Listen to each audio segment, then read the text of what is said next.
Inside New Orleans Sports with Eric Asher is underwritten by... At Villeries Florist, we deliver the magic of flowers 7 days a week to the North Shore and South Shore in the New Orleans area. Whether it's for birthday parties, baby celebrations, Villeries provides colorful floral displays for all. With a store full of fresh-cut flowers, exotic tropical flowers, orchids, roses, and even fruit baskets, our goal is to make your vision a reality. Villeries Florist, proudly serving Louisiana since 1969.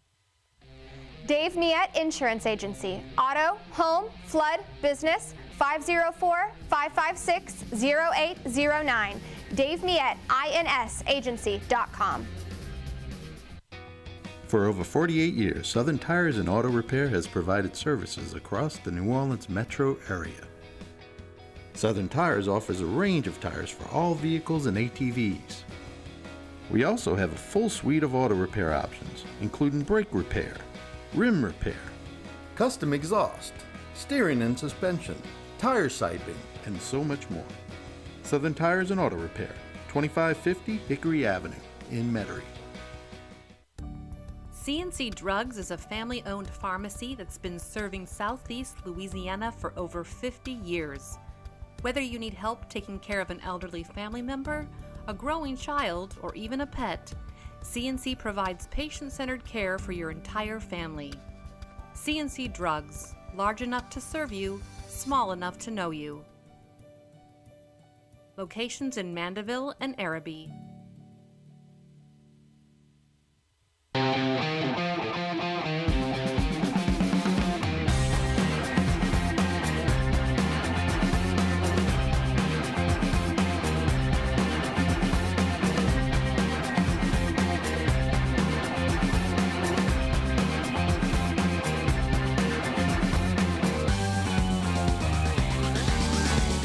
Good afternoon and welcome to another edition of Inside New Orleans Sports. I'm your host, Eric Asher. Over the next hour, we're going to cover the Saints, LSU, Tulane. Hope to get the Pelicans. We're live in our Pontchartrain production studios, and we got a great panel for you this afternoon. Maddy Hudak is with Saints Wire and also is the Tulane sideline reporter. She joins us for the first time on the show.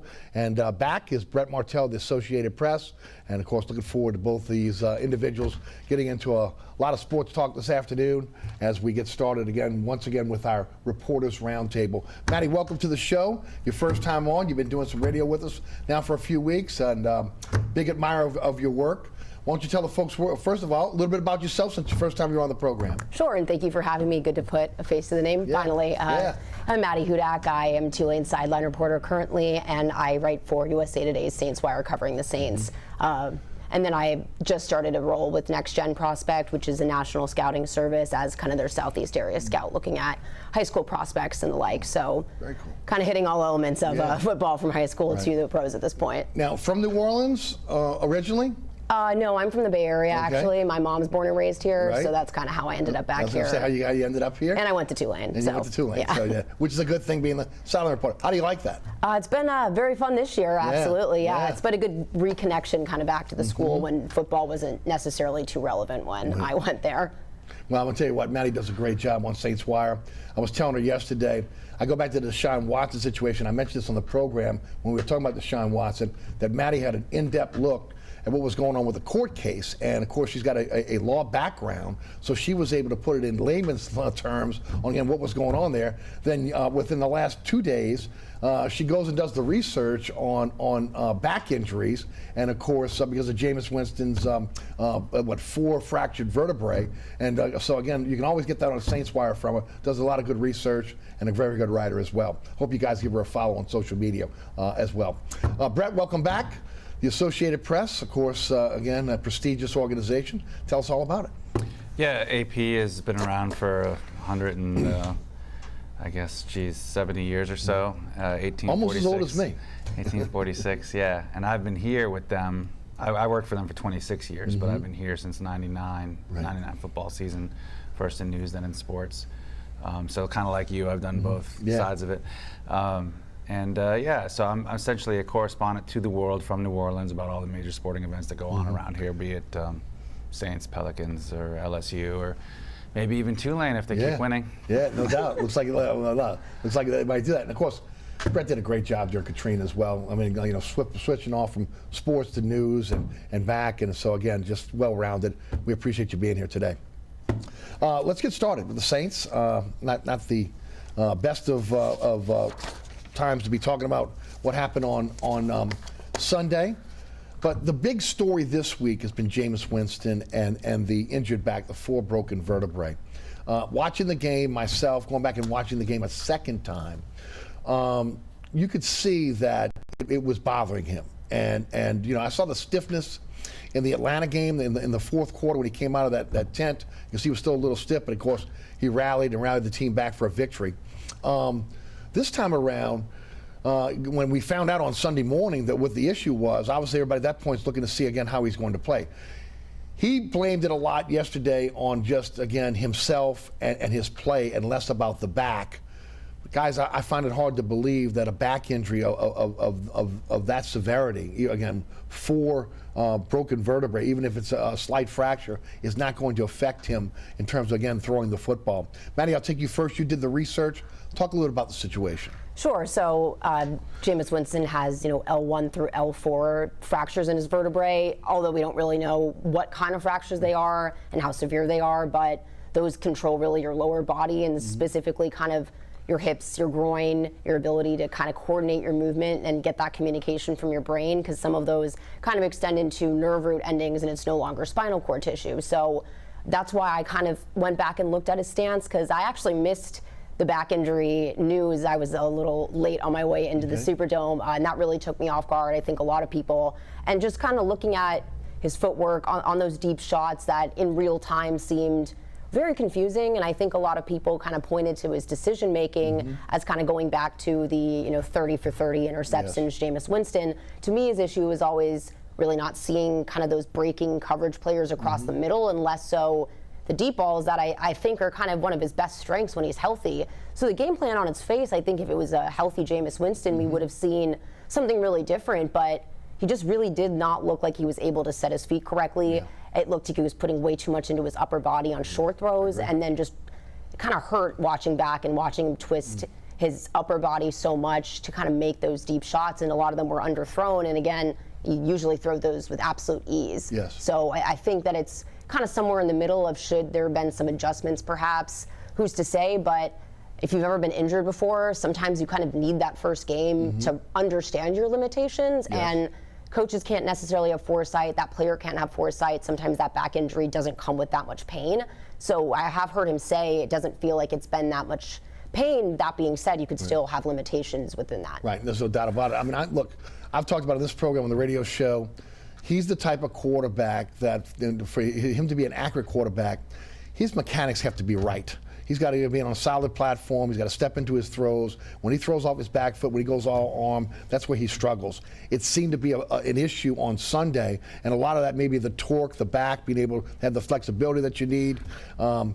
What did you see, Brett? What did you see at the game? Could you tell there was an issue? No. I'm going to give you the total flip side of this. And of course, I have a doctor in the family. Yes, absolutely. So, there's 31 vertebrae. They're oddly shaped bones, so they have a lot of kind of projections that go away from the spine. And just not knowing what kind of fractures he has and exactly where they are. They could be hairline things that are picked up on an X-ray, but they're potentially not that painful or debilitating. And frankly, I think most NFL players need to learn how to play with a lot of pain. I have a feeling that the coach's decision to start him was based on, first of all, he came back and put up 17 points after the back injury in one quarter in the first week. Then he practiced all week. It's very possible that he was experiencing pain and it was somewhat limiting, but he wouldn't be the first quarterback to play hurt, and certainly not the first for this team. Yes. So, the other thing that I would just say is that he often has a problem with his footwork and accuracy, no matter how healthy he is. Yes, true. And it just depends on how comfortable he is with a combination of the play calls and the pass rush around him and so forth. And you look at the offense now, and there's an adjustment period definitely going on, because if you just take it at quarter by quarter, you have basically one good quarter and 7 not really good quarters. 17 points in one quarter and then 20 points in all the other quarters combined, including one late, meaningless 2-minute touchdown drive at the end, when they were behind 20-3. And I wouldn't say it's meaningless. It actually gave them an outside chance to come back, but then they had a subsequent turnover. So, the physicians I spoke with about Winston's injury said that their problem with the initial report is that it's too vague, and you can't really know. They were just very skeptical that if it was any kind of danger or debilitating to him more than any other. I mean, arguably, for example, a joint injury would be worse. Your performance would suffer more with a joint injury than with a certain amount of back pain that right before the game they can do treatment on and take away a lot of the pain and provide extra padding. And the other thing is the leak of the story. Again, I know I'll have sympathetic ears from you on this one, okay? Because I know your radar goes up when this kind of thing happens. Sure. A lot of these leaks come from agents, and if you think about the motivation, and now I'm speculating, okay? So I'm just going to give you that caveat, but like I've been covering the NFL for 16, 17 years. If the agent leaks, or someone who represents Winston leaks that story before the game, what are the consequences? Best case scenario, amazing. He's so tough. He has a back injury. Most people don't. I've had back problems. Back problems are very scary. So you just mention the word back, and it freaks people out. But there's such a wide range and spectrum of what a back injury could be. So that's the best case scenario. Worst case scenario is, well, he was playing with a back injury. So of course he didn't have a good game.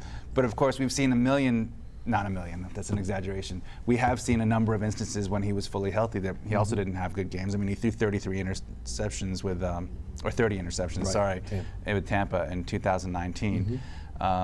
And so, I just think that we got to be, it's important to consider all aspects of the injury, but it's also important to consider all aspects of just Jameis Winston's ongoing adjustment to a new style of play and a different offense that he had in Tampa Bay. Well, that's interesting because most people would gravitate toward, man, look, the back injury was the reason why he had the issues that he had on Sunday. Nobody wants to look at him reverting back to bad Jameis and making bad decisions. Throwing the ball again where he doesn't have proper mechanics, where he puts the team in a position where he did with 3 interceptions. Although, again, I will say one of those interceptions was absolutely a trap. The ball's hitting the ground. I don't know what New York was looking at, but still 3 interceptions, which again really took the Saints out of the game. That would, to me, is the worst alternative. Then again, being injured and trying to play through it. Absolutely. I do think there's kind of something else that I've been thinking about too, and it's how many games he's played with Eric McCoy as his starting center, because Eric McCoy went down on the 3rd snap of the Green Bay opener last year, and then Cesar Ruiz switched to that position. I don't remember if Eric McCoy had come back or not by the time Jameis Winston had gone out for the season at that point with an ACL tear. So that's just something I've been thinking about, and how much Drew Brees was really responsible for setting those protection calls and just having that sense of consistency. And I feel like in a game like that Tampa Bay one, barring him playing injured, like Brett said, it's not the first time that this has happened for New Orleans, but you always had kind of a feeling that he would be able to lead the team back, and that is something that is concerning at this point about Jameis Winston, because you don't want to just go blaming injuries for everything involved. But I think that they kind of just look like a group of strangers out there at times, and kind of diagnosing what that is and how that can be fixed, I think, is really what has to happen for them to be able to move forward. Guys, 3 years in the system now. I mean, again, he's not Drew Brees, who grew up in the system, right? The system was again created by Brees and Peyton. They added on as they went on. But you would think that Brees would come to the line. He'd make the line calls. He knew where he was going with the football before the snap in a lot of cases. Are we just believe that Winston is still learning this system, still 3 years later? I think that we just have to believe that different quarterbacks have different attributes. And Drew Brees Drew Brees had some physical limitations, whether it was height or arm strength or whatever. I mean, this is why he was under-recruited coming out of high school. It's why he didn't get drafted in the first round despite being a Heisman finalist. And so he had to overcome those. by basically out-preparing everybody. Yes. Jameis Winston has a lot of natural talent, and in probably a lot of his youth levels of football, he was able to win on talent alone, True. and maybe even in college to some extent. And so there's been for Jameis and a lot of players like him, the adjustment to pro football is just of an entirely different nature. It's nobody's fault. It's just circumstance, you know, and it's not a knock on Jameis. It's just that Drew Brees also had a difficult adjustment. He got benched like 3 times in his first year as a starter, I think. And I mean, he was not really that good for San Diego until I think his 4th season. So, you know, this is just a circumstance where I think that the Saints have to figure out how to play to his strengths. And if they're unable to make him play in the old offense the way Drew Brees did it, which might be a tall order, just considering they're different people with different attributes. The different skill sets too, right? I mean, again, Brees was accurate, again, first and second levels, maybe didn't have the deep balls, pretty much the opposite for Jameis, right? Right, and so that's where, again, that game plan seemed suited kind of to a more healthy Winston. I still am kind of in the middle of how much there was to blame, but it would seem bizarre if that was Drew Brees under center and, you know, the receivers are just running deep vertical post routes every single time. So, yeah, I think that it really does have to kind of be tailored to him, but at the same time, Sunday's game plan in a way kind of seemed that way, and he just really wasn't able to execute it. So, yeah, I don't, at this point, know exactly what to do in terms of solving it. I just think getting short yardage, anyone should be able to complete those throws as quarterbacks. You know, throwing across the middle is one thing. Drew Brees is one of the best at it, but just getting the checkdowns, the dump offs, the short yardage. Michael Thomas is there, not always kind of going for that deep throw, even if he's open, even if it's not a bad read. Just kind of getting used to a system, because when you can't sustain a drive and you keep going 3 and out, then there really is no ability to have a game plan. You just kind of keep resetting and starting from square one. Well, and look, the receivers are really set up for the system, right? I mean, you know, you've got Jarvis Landry and Michael Thomas, who are not speed guys. They don't get a lot of separation, but they are physical. And if you can throw it in a tight window, they're going to catch the football. Olave is more of a deep threat. You know, you got obviously Kamara at the backfield, Hardy. We go through all of them, but it's really kind of set up really kind of for what the offense has been in the past. He's got to be able to make those throws in tight windows again, and just give those wide receivers an opportunity to catch the football. Now on Sunday, it's again, there were times when it looked like he had an opening to run. There were 6 sacks. Maybe 2 of those I put on the offensive line. Maybe the rest of them on holding the ball, maybe not getting the ball out quick enough. It'll be interesting. At this point, you got to figure Carmichael. He knows the strengths and weaknesses of Jameis and should be tailoring a game plan to his strengths. Yeah, the thing is, it might be tough to do, because if you look back at Winston's history, he has been really mercurial in terms of his performance. Sure.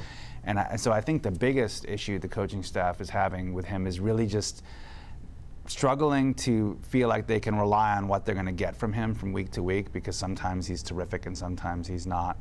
And they need him to be a little more consistent. I mean, there is obviously there's 3 new the top 3 receivers are all new. We didn't play with any of them last year. But if you look at the way the attributes those receivers have, it is something that they've always had.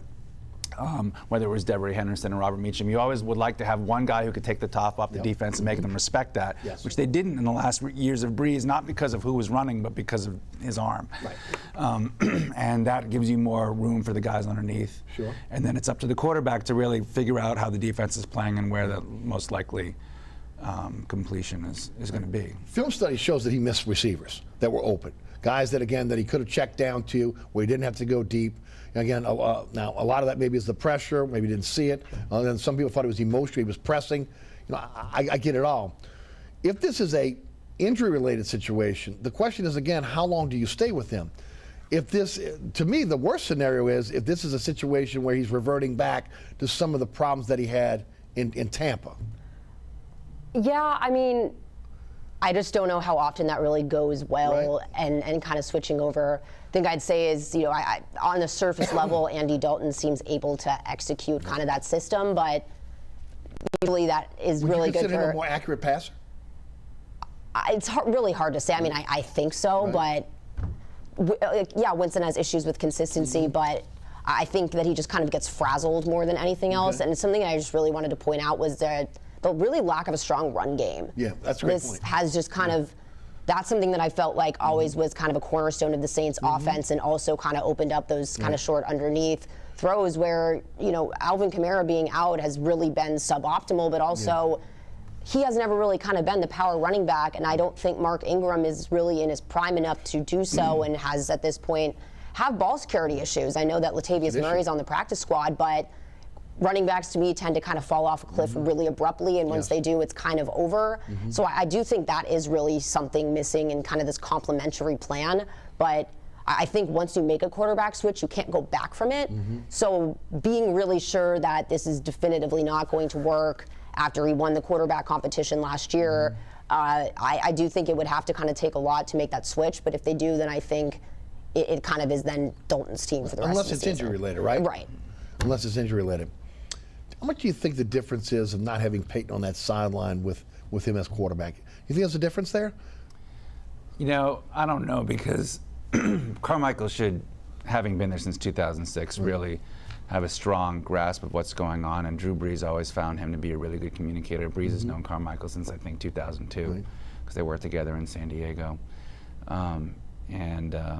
But there is a fear factor of, again, failure or not playing well and having the wrath of Peyton on that sideline. There is, yeah, but you know, it's hard to know how different players respond to that fear factor. So that can cause some people to tense up, and you know, a tense muscle supposedly isn't as accurate or timely as a relaxed one. But some guys relish it, and yeah, some guys thrive. Yeah, so it's hard to know. But I think you're right to point out that it's clearly a different personality in charge of the offense. You know, Dennis Allen wants to be hands off on offense. He wants to essentially be a defensive coordinator with a head coach title and do some of the big picture stuff, but doesn't really want to have to intervene on the offensive side of the ball. And you would think that Pete Carmichael Jr. is someone he can trust to do that, you know, having been the offensive coordinator since '09 and the quarterback's coach for several years before that. So I don't know about that, but yeah. Should they stick with Jameis? Well, that's a really fraught decision, as Maddy pointed out, because you know, you're dealing with, I mean, it's also a kind of a political decision within the locker room, you know, and if the players feel like you had confidence after all of training camp and all of your off-season planning and so forth to go with one guy, they don't necessarily want to see you switching from that guy unless the players themselves are confident that that guy is having real problems performing. Yeah. And there's so much that goes into an offensive game plan, and so much that goes into a quarterback performing well, from the way the receivers are running routes and chemistry with the receivers. Again, we mentioned 3 guys that he didn't play with last year, running the routes, you know, the offensive line, and so forth. Dalton did great in preseason, but preseason game plans are vanilla. Yeah. So, I mean, fool's gold. Yeah. So, you know, we really haven't seen how good Dalton would be with a real Pete Carmichael Jr. Regular season scheme, and so that's another kind of unknown risk factor, if you will. We've seen that Jameis can be great in certain situations, but he's off to a slow start this season, you know, and of course he's coming back not, you know, from the knee injury, and now also has the back injury, which again we're not sure. It's probably not in any kind of danger to him, but we're not sure how it's affecting his performance. That and an ankle report just showed up yesterday as well, which really at this point makes me actually have a question. Same question. Do you think that they were going to make a move, or they should make a move? I think if he's not healthy enough to play, then they should make a move to Dalton. But if not, then again, like he said, it's such a locker room thing, and it's going to be week 3. Right. You know, they're 1-1. Yeah. They're not 0-2, and you can't panic. Yeah. And again, kind of once you hit that button, it's hard to unhit that and say, oh yeah, Jameis, now you can have the job back. That does not really go well. I think that when you have turnover at quarterback and head coach in one season following another one, and you don't have a successor in place, you could argue Jameis Winston was signed in 2020, but he was signed to a $1 million deal behind Taysom Hill on the depth chart at that point. So I think that this is just kind of a lot of growing pains that have to kind of happen. I would have to kind of look at the schedule and think about when, if things were really going awry, kind of when that switch would happen, because looking at kind of that last half of the schedule, you know, with Baltimore, Pittsburgh, Los Angeles Rams, and the San Francisco 49ers, there's a strong chance that the Saints might have to put up a lot of points on offense in order to win those games. So the question is, can Andy Dalton put up that many points? yes, Jameis has the inconsistency issues, but he also has that big playmaking ability. Right. So I think he, if healthy, deserves a little more time to get acclimated. But if he's going to be that hampered this weekend, I just think it does bad things for his confidence, the offense's confidence in him, and I think perception of public image. You know, as much as they would like to kind of ignore that, social media is what it is, and I just think that noise can get really loud. So the ankle thing that came out, if he already had issues with his footwork, like Brett said, and that was absent of the injury in the first place, he potentially has a back issue affecting those lower body mechanics, and then an ankle issue coming off a torn ACL.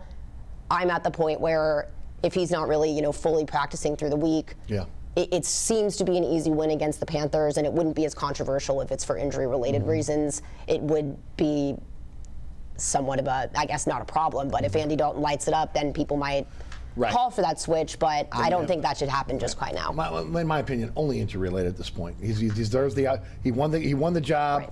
He had a bad game. If the game was again was related to him just not having a good game and not the injury, it is what it is. You got to, you know, you can't just yank a guy because he threw 3 interceptions in one game. It has to be injury-related for him to be able to be pulled. And Jameis and his supporters would argue that it wasn't even so much one bad game as one bad quarter. Yeah. That's debatable. But it's been anemic. The offense has been anemic. Yeah, but they were, you know, I mean, they had a great drive that resulted in Mark Ingham's fumble, and that had nothing to do with Jameis. You could argue that Jameis was really good on that drive, and that was a third quarter, at a pivotal point in the game. And the game plan, I mean, you know, the coaches have said, especially Allen himself, the game plan, the whole thing was designed around ball control, physical, defensive-oriented game. They weren't trying to light it up. Yes. They were trying to control the ball and have field position advantages, and the game plan was essentially working until that fumble followed by the scuffle, and then you know, the whole thing. I mean, It went downhill really fast. it just it seemed to change somehow the whole emotional component and complexion of the game. It's not a tangible thing, but you know, it's Yeah. Well, I have a question from a listener. I mean, from a viewer as well. You know, about the brawl and why weren't Brady and Fournette punished as well? And my question more is, the Saints not responding after the brawl, because normally, again, they're a team that responds. It seemed like that Tampa responded, but the Saints didn't. Maddy? Yeah, asking if Brady and Fournette should have gotten ejected. I mean, Brady was just chirping. I don't really think that's... At least fined, okay? Now, I thought Fournette should have got ejected. Yeah, my thing is, if you're going to eject Marshawn Lattimore, given the context, then why not Fournette? I know you always see the player that throws, you know, the second punch, but that's something to me that New York reviewed. New York saw it. Yeah, so that's kind of where I take issue, but I think ultimately it just got really blown out of proportion in a lot of facets. Them not being able to respond. So when you lose Marshawn Lattimore, now Bradley Roby, who's been playing in Paulson Adebo's spot after not being the starter and joining the team last year, is now playing CB1. Alontae Taylor, who I thought was incredible because Tom Brady didn't even pick on him at all. The one time he did, he forced an incompletion. But moving Roby over there, I think there was just too many moving parts on a defense that's a bunch of new players. You know, I think Marcus May and Tyrann Mathieu are really strong, really great signs, but it's ultimately their second game at safety. And Alontae Taylor comes in, PJ Williams kind of, and the thing is, it's Tom Brady. Right, and he knew what he was doing. Yeah. I mean, they barely beat PJ Williams in coverage. It wasn't like they totally broke them open. It just, the offense, I guess, really wasn't able to respond at all. And he had a speed receiver on a safety. That's what he was looking for. Yeah. And it's not PJ Williams' greatest strength in that area, of course anyways. And I think Allen seemed to feel like, you know, although that go-ahead touchdown that Brady threw was, you know, a bad break on that drive, I mean, a bad break on the penalty, which I realize is controversial, but you could make a lot of arguments in favor of the penalty too, because Roby just looked a little bit out of control and the helmet was too high, and he should have been targeting down here, you know, in the torso, and then there wouldn't have even been an issue of that glancing blow. But anyway, there was still a good bit of time left in the game when Tampa took a 1-touchdown lead, and Allen really, his big regret seemed to be about how they responded, not just after the fight, but after the touchdown, being too impatient, starting with, you know, that throw where it was intercepted at the goal line. Now, you could kind of live with that one because it's almost like a punt, and the cornerback made a heck of a play. Yeah, he did. But if you're being more patient and not going for that to try to tie the game right away, you might have moved the ball in a safer kind of way, more effective way, a more rhythmical way that can change the momentum in a game, you know. So Allen regretted that they weren't more patient. Yeah. Final question for the Saints. I just want to ask about the defense. I thought they played well in the trenches on both sides of the ball. I really did. I thought the defense played well. Tuttle again, he was a monster inside. Pete Werner's played very, very well. You mentioned Alontae Taylor, what he's been able to do. I think all three levels are playing really good football right now. Just quickly, because we have to get to a break. Your thoughts on the defense, guys? Yeah, I mean, I think the pass rush, the plan was kind of to get a little more pressure on Brady. I know we've seen him kind of sack down the interior in the past, but I think the fact that Peyton Turner was a healthy scratch is a little concerning to me. I think that the pass rush could be a little better, but they were better than they were in week 1. I think Pete Werner has quickly become one of the top defenders on the team, so between him and Demario Davis, that second level is all set. And the secondary is just so littered with talent, really good in coverage, able to stop the run. I mean, they held that to a shutout through the first half and 3 points up until everything went wrong in the last 17 minutes. So the fact that they were on the field for so long and able to perform that way, I'm really confident. Great point. Well, I'm sure the Saints looked at how Tampa Bay won in week 1 and how much they relied on the running game and Fournette, and they just felt like they needed to maybe emphasize more on stopping the run and making Tampa Bay more one-dimensional, which they did, and it was a good comeback for the run defense after a tough one at Atlanta where they gave up 200 yards. The Atlanta game looks more like an anomaly if you look at how they've played over the last few seasons, and the Tampa Bay game looked more like them getting back to what they usually look like, albeit against a team where they've matched up well, And I'm curious because Mayfield is a little bit of a wild card with his mobility, and it'll be interesting to see if he gives the Saints defensive front some of the same kind of fits that they have had against, whether it would be Mariota or Hurts. Yeah. That's how we looking for as well. Final question. You like the Saints against Carolina this weekend? I think they have the edge. Right. Yeah. Brett? Well, they appear to be the better team. I mean, Carolina started 0-2 and has way more problems than New Orleans has right now. But, if you go with the more desperate team theory, and we'll see how healthy the Saints are. I mean, Allen thinks that the Saints will be relatively healthy. They didn't really have anybody missing practice yesterday, but they had a lot of guys limited, so we'll see. Yeah, we'll see. All right, Brett Martel, the Associated Press. Maddy Hudak, again, the Tulane sideline reporter, as well as she writes for Saints Wire. Our guest today, we're going to take a break. When we come back, after we hear from our underwriters, we'll go into LSU, and then we'll talk Tulane. Again, LSU with a big win last week, and Tulane going into Manhattan, Kansas, and just, again, beating a Big 12 team. We got to talk about that as well. All that coming up here on Inside New Orleans Sports. I'm your host, Eric Asher. Don't move. Burkhart's Air Conditioning, Heating, and Refrigeration has been family-owned and operated since 1989. Burkhart has energy-efficient solutions and offers brands such as Mitsubishi ductless AC units and Amana, the only manufacturer with a lifetime unit replacement warranty. Burkhart's offers maintenance bundle packages that include servicing your AC, generator, and tankless water heater. For more information on the services Burkhart's provides, visit acpromise.com. Burkhart's Air Conditioning, Heating, and Refrigeration, providing comfort for life.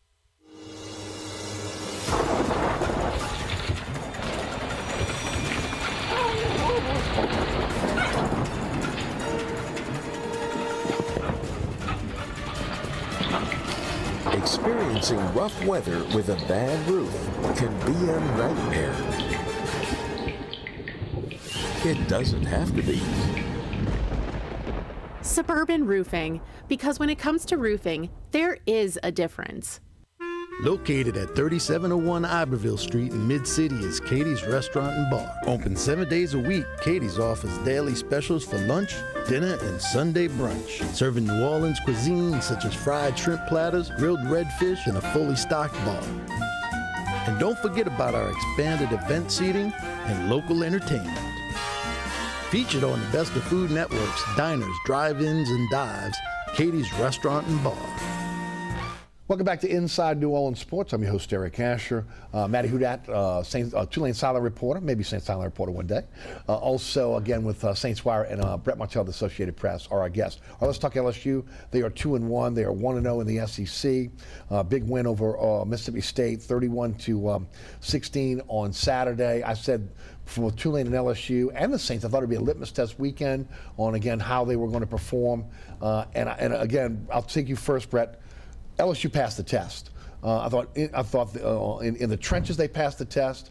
I thought we've seen a lot of freshmen that are now contributing to this team on the offensive line. Harold Perkins on the defensive side of the ball. I thought moving Jay Ward up was a genius move on the part of the defense. He really played well. Actually, the safeties, both him and Burns, are playing really, really well.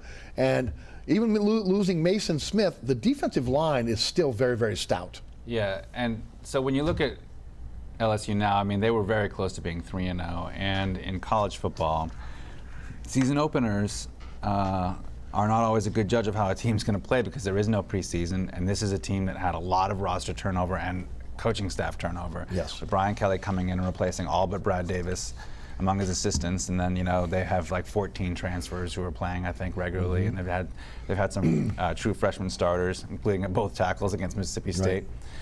So. They played well, though. They played, if you look at from the last, say, 7 minutes of the opener against Florida State until from then on, they've played well.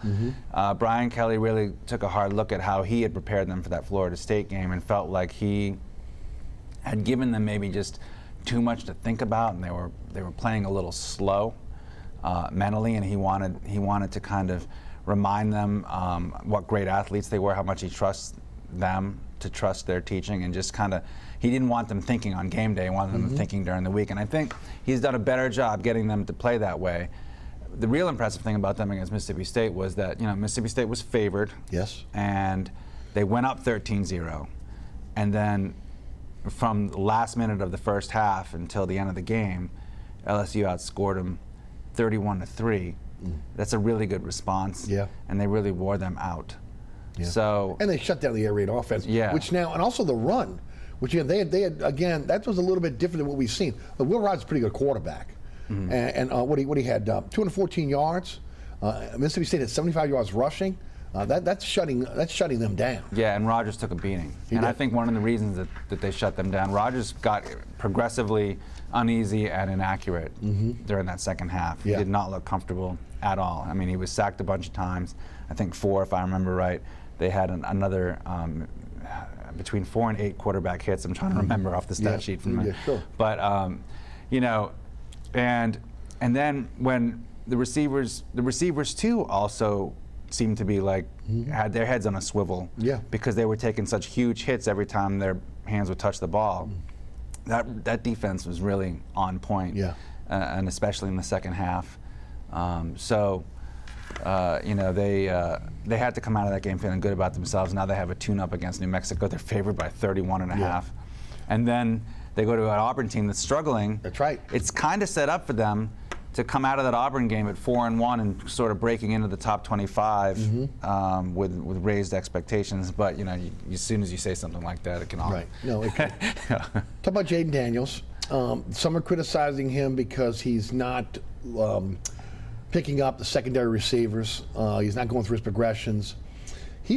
I was talking to a friend of mine today, and I'm trying to figure out, he's got to be at least 55% of the offense, when you're talking about running and passing right now. Right. And he's making a lot of things happen. Maybe you could criticize him for not being able to go through his progressions and maybe pick up that secondary read, but he's been the offense for the most part. Yeah, I mean, I really think that Brian Kelly is allowing him to play to his strengths. Yes. And trying not to put too much on his plate, and hoping that as he gets more and more comfortable week after week, by the time they play Alabama or Ole Miss, that he will be a little more dynamic in that regard, and as a passer, I should say. And in the meantime, he's given defensive coordinators a lot to think about with how good of a scrambler he is. I mean, he is the rushing leader. Right. And but he also, you can say he's not going through his progressions, but he's also not throwing interceptions. You know, so he's not costing them games with bad decisions. No, he's not. And then, you know, I've seen a few plays, and we can all remember the Bootsy play at the end zone in week 1. I mean, he's made some accurate passes that were dropped. So, and in tight windows. And so, you know, I think he may have exceeded expectations, and maybe experience has a lot to do with that. You know, because and his athleticism as well. Right, he's a good athlete. He's been a repeat starter in the Pac-12 with Arizona State, and he seems to be ready for what LSU has needed in the early part of the season. We'll have to see if there's a ceiling on that when they play the better teams. Right, Maddy, I know you look at this from afar. Just your thoughts on the Tigers? I mean, just kind of my very bare bones opinion on it. Kind of what you're saying about Jaden Daniels' ability to kind of win with his legs. It's kind of reminiscent of Tulane's quarterback. From what I understand, they've had 3 different offensive line looks in 3 games, and so when you have, is he a true freshman back there?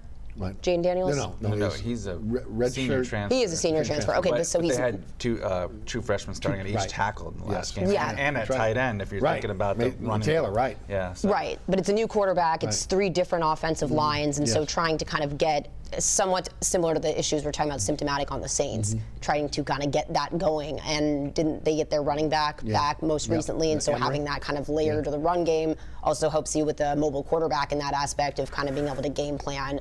Focused on that, I would caution against using the word tune-up because ESPN referred to Kansas State game last weekend as one of those, but I think they have responded really well since week 1, and I mean that was probably one of the most down-to-the-wire absurd games I've watched in a long time, but I think Brian Kelly has done a good job of kind of tethering everything, and like Brett mentioned, having entirely new coaching staff at all of those positions, and then them all kind of being essentially, you know, strangers getting to know each other still.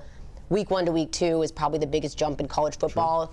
Like he said, there's no preseason, and you're able to kind of finally see what you need to make adjustments for. So I think week 4 is really kind of that sweet spot for everyone and seeing kind of what you're made of. You know, guys, I think Tulane and LSU are mirror images of each other in a lot of cases.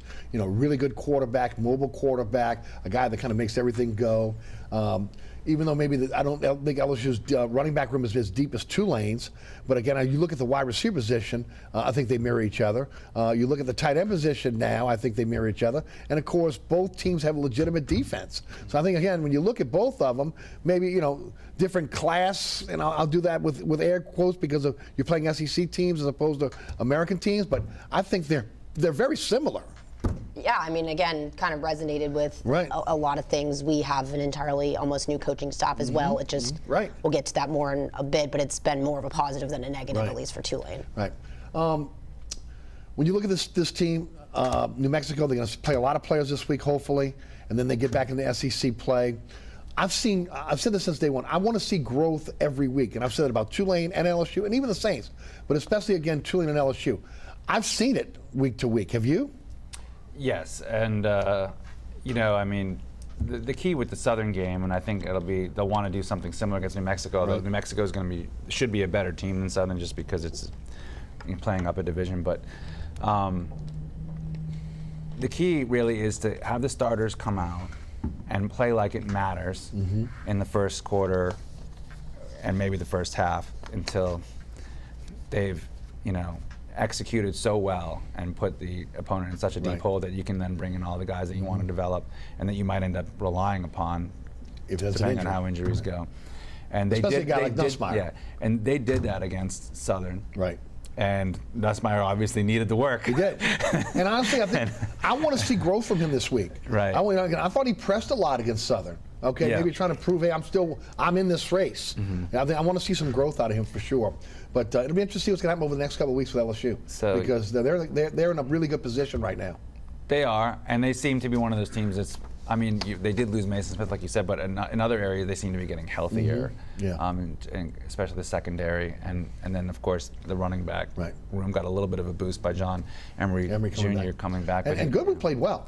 Yeah, he did. I mean, a great run. Special teams is still an issue though, right now. Yes. The one thing I thought was interesting was, and I know a lot of people talked about when the returner came up and jumped on the ball near midfield, and Brian Kelly was saying on Monday, apparently he thought the ball had hit one of his teammates that was running back towards him to block. And, you know, it's different because from the press box and also from the TV angle, we could see that didn't happen. Yes. But when you're on the field and you have that flat 2D view of your teammate running towards you and the ball bouncing behind you and then squirting out, you don't really know. Right. So he went to cover it, and Kelly was saying, you know, he comes off the field, and I'm like, what are you doing? And then he tells you, and there's not really anything you can say except, okay, we'll look at the tape. Yeah. You know? Right. So, I think he's done a really good job, yeah. Kelly.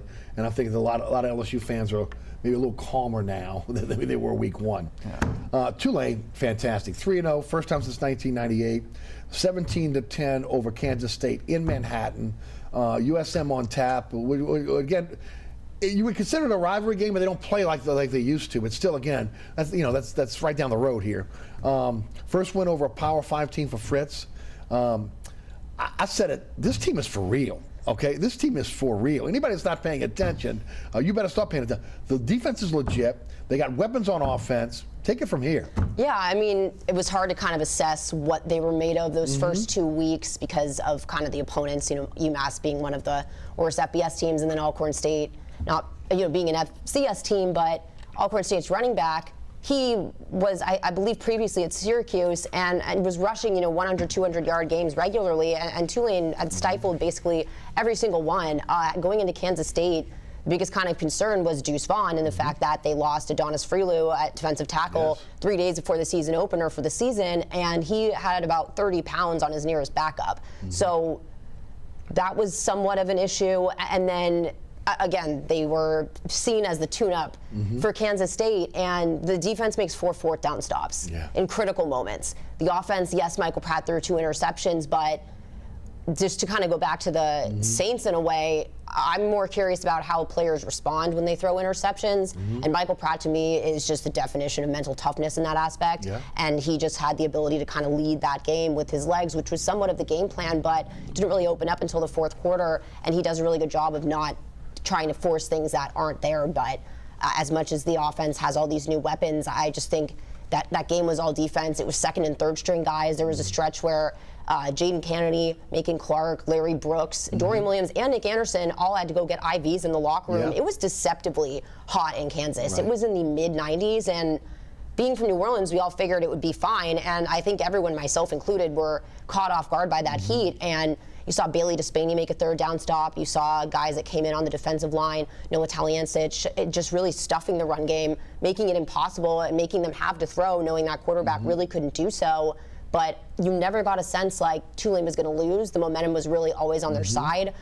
True freshman kicker and Christian Esnard, who had never kicked in a game setting before, has made every kick so far and made one when he needed to make one. So this weekend is really big.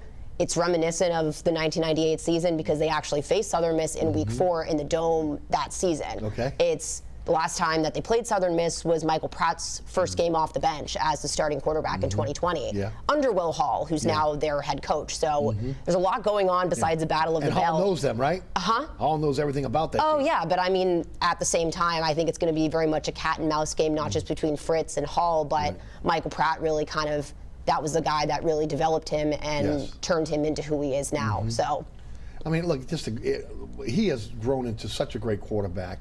Not just the ability to throw the football accurately, but his ability to run the football. And now, again, understanding, hey, I got to get down. I need to be healthy. That's the biggest difference, I think, from last year. They've worked on slide tackling quite a bit in training camp. It's something that I think goes kind of under the radar, but you're right. He kind of ran like Taysom Hill at times where it's a bull, and that's not really what you want at quarterback. The offensive line is just night and day from last year. I have to credit almost every single position coach this year. I think John McMenamin with the wide receivers has made such a difference as well, but he's got something to work with, too. Yeah, absolutely. But, it's still kind of the same familiar targets in Shea Wyatt and Deuce Watts. But I just think, Michael Pratt, he got more mature as the years go on. He reads coverage really well. For someone that didn't play football until 9th grade, he was homeschooled until high school, never picked up a football before that. So to be able to do things kind of like pump fake several times in that game and take off down the middle, he really kind of baked out that defense several times and knows when it's time kind of to take off, but like you said, when it's time to slide. Right, 7 different receivers too.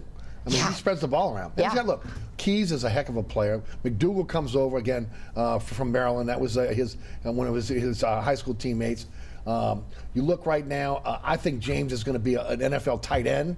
Wallace has played well. I mean, across the board in the skill positions, they're doing well. Look, last week, Spears had 9 carries for 26 yards. It was Celestine who carried the rock for the team. And Spears is going to be playing in the NFL.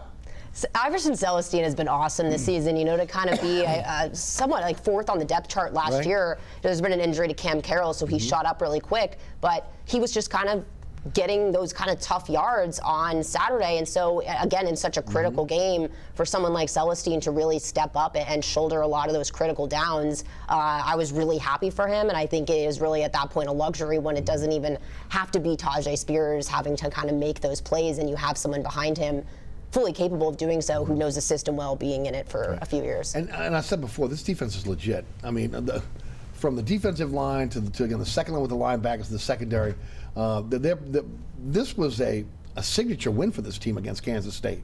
I'm a defense person, so that was everything to me. The tackling has improved so much, and I'd be remiss not to mention the new hire of the strength and conditioning coach, Kurt Hester. I think that perhaps was the most significant hire of all. We haven't seen as many soft tissue injuries, but when they make that first hit, the player is down. But their ability to read that backfield, Chris Hampton, the way he has turned them around from having one of the worst pass defenses in the country to, I mean, again, opponent-wise, but currently the #1 defense.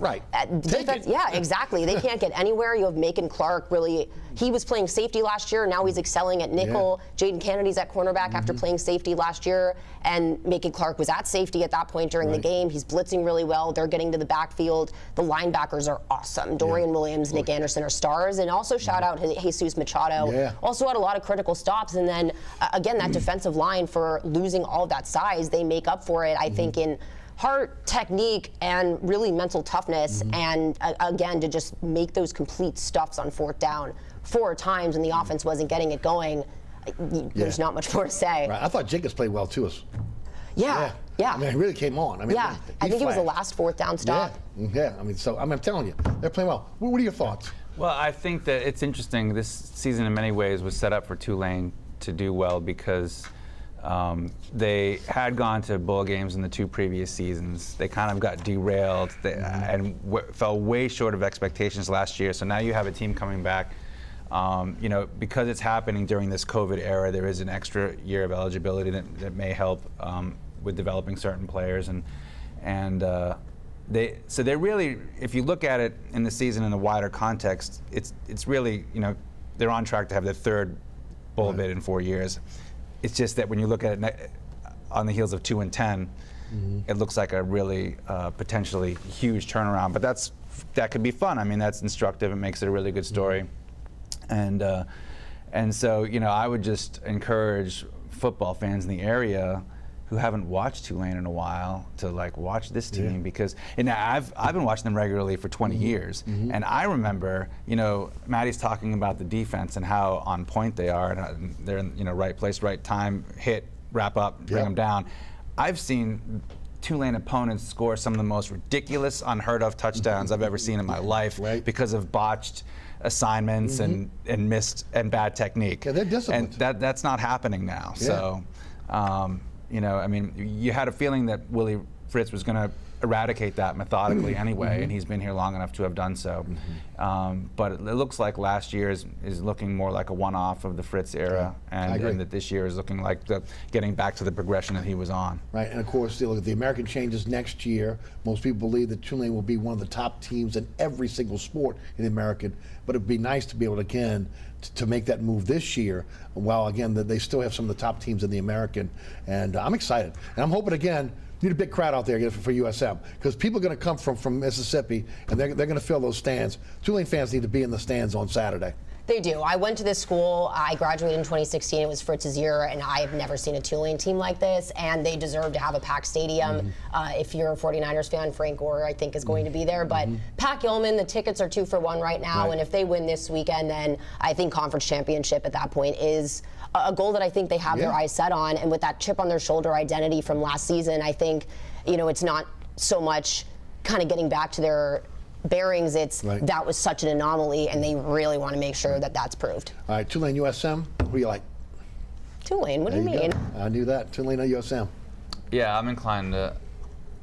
Well, Tulane looks like the better team to me. but you do have to worry about the hangover effect. Appalachian State nearly got bit by it last week, right? I mean, they beat Texas A&M on the road and then come home and almost lose to Troy, except I mean, with the ESPN game day and everything going on, they almost lost that game, if not for a Hail Mary. So that's the thing, is that, you know, as long as, I mean, when you're dealing with college kids, Willie Fritz can do everything right this week, and it still could blow up in his face.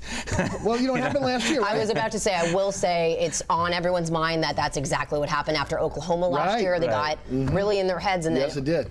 Good, yeah, whatever on earth just happened. So that's been honestly the primary focus this year, or this week, has been, we're no longer excited. We're 0-0. But I agree with Brett that that really is the ultimate challenge this weekend. LSU New Mexico?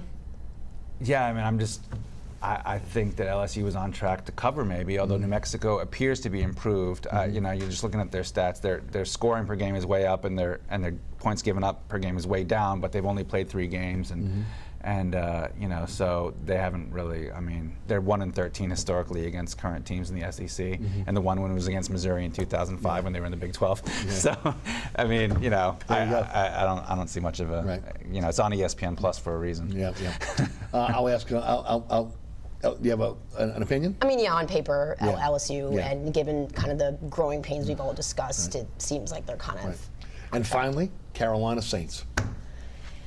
Like we said, the Saints should be the better team on Sunday. It's just a question of, you know, whether, like he said, who's the more desperate team and the health at quarterback. But I am inclined to go with talent and pick the Saints. Well, you know, I agree with Maddy. That being said, if the game doesn't go well, that's a tough turnaround going to London. Oh, that's a long trip to have 2 losses. It's just also, I mean, Dennis Allen needs to win soon, because you know he got hired on faith. I mean, he was 8-28 in Oakland. That's right. And he got hired on faith that what he did in the last 6 years at the Saints as defensive coordinator meant something. And you know, it's just they had a lot of continuity in the roster, ownership all the way around. It's a totally different situation from Oakland. So he's expected to win and is going to want to win right away. And I just think that even though 3 games is way too early to judge, because we've seen the Saints start 1-2 and 2-2 or 2-3 and then like win 7 in a row. But it's still going to cause a lot of tension. It's going to be a really tense situation if they don't win in Carolina. So I'm very eager to see how all that plays out. I like all 3 of the home teams. I'm going to stay with all 3 of the home teams. I like all 3 of them. Again, I think that the Saints need to get this win. LSU's better than New Mexico, and I think that Tulane is going to prove to everybody again that they're a force to be reckoned with. Not just the American, but they're going to have a really good season. Maddy Hudak, thank you so much for your time. Brett Martel, thanks so much for your time. Very much appreciate it. You guys coming on Inside New Orleans Sports today. Thanks for having us. All right, you got it. All right, guys. Whew, man, what a great show. Thanks so much for tuning in. Remember, there are so many ways to catch our program now. Our director, William Hill, has that up on the screen for you. There's a QR code. You can use your phone to click on the QR code. It'll take you right to the WLAE-TV YouTube page or my website, ericasher.com. And, of course, you'll be able to see the show at your leisure. Also, don't forget, catch me on the radio, 106.1 FM. That is weekdays 4 to 6. You can listen live at ericasher.com. Also, again, the TuneIn Radio app, iHeartRadio app, our podcasts on the Anchor app are on all podcasting platforms. So again, you can check the show out at your leisure, and we appreciate you guys checking out the radio show as well. We also appreciate our underwriters who make the show possible. Please support our underwriters. That allows us to continue this program. We appreciate each and every one of them. We appreciate you, our viewers, as well. Again, special thanks to our guest today, Maddy Hudak, and also Brett Martel. Also the WLA production staff, including Ron Yeager, Jim Dotson, Logan Graffia, Alex Chacon, and our director, William Hill. For Brett, for Maddy, I'm Eric Asher. Have a great week. We'll see you right back here for another edition of Inside New Orleans Sports.